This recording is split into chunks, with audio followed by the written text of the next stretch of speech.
Hi Team Julian students, my name's Taylor Bird and I'm a primary education student in my third year.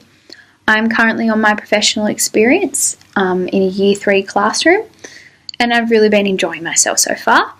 This time around prac's been a lot different to my last prac.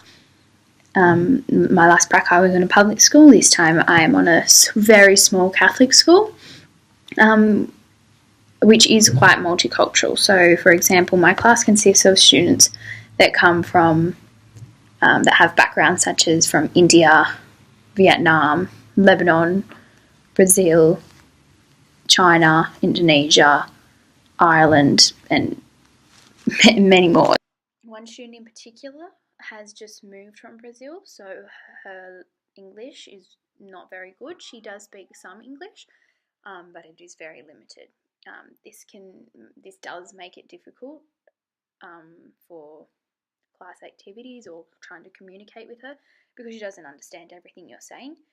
We do use a Google Translator to translate things from English to Brazil so she can compare them and sort of see the words and understand it that way. I have a student with ASD in my class, so she is autistic. As I'm teaching at a stage 2 level, she's actually in some areas in only stage 1. During class, she'll draw on herself, she'll pick her scabs, she'll fart, she'll burp.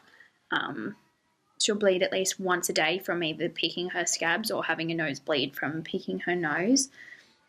And she does choose not to listen to instructions sometimes, and you've got to ask her over and over again to stop until she listens, and then you've got to sort of count down from 3, and that's when she'll really, okay, and when you get to 1, stop what she's doing and listen to you. She does have a fidget toy now, so when she's on the floor, she has this fidget toy where you can play with like a little ball, click things on it. This helps her to stop fidgeting, really, stop picking her scabs, stop hurting herself. If she does get too distracted, sometimes things are too hard for her, or she does need constant attention, and it does become very hard when you have a class of 20 children and you have one that needs your constant attention, when you also have another girl who doesn't speak English, so she needs your attention as well. So hard to be everywhere at once. Sometimes she does need to just go and do maths activities or very basic fine motor skills or something on the iPad. Another child I have has ADHD. He's constantly butting in, getting in arguments, people getting worked up over things. He in particular gets very fidgety on the floor. So what I've found to do with him is just quick job. He likes helping out, so he's happy to do it. Then once he's done, he's come back, he's had a little walk around, been up moving, and then he's back ready to concentrate again. Another child in my class is very young, and it becomes very noticeable.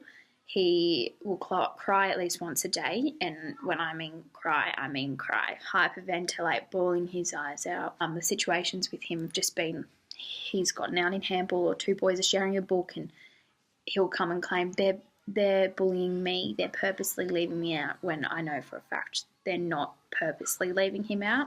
He's just taking it that way. The worrying thing is he has said things to me like, I wish I had a better life, everybody hates me, and obviously they're not good thoughts for a little boy to have, but I'm still working on that. He needs to be able to deal with his emotions. He won't listen on the floor, and then he'll go back and do the wrong thing.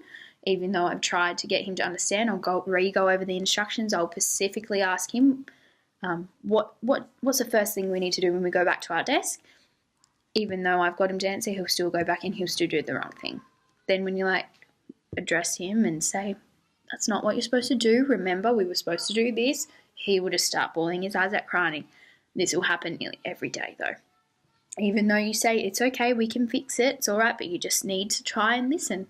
Another thing he does is he makes noises. So throughout the day, at the start I thought, oh, maybe he's not aware of it, maybe he doesn't know his body's making these noises, but it will be sounds like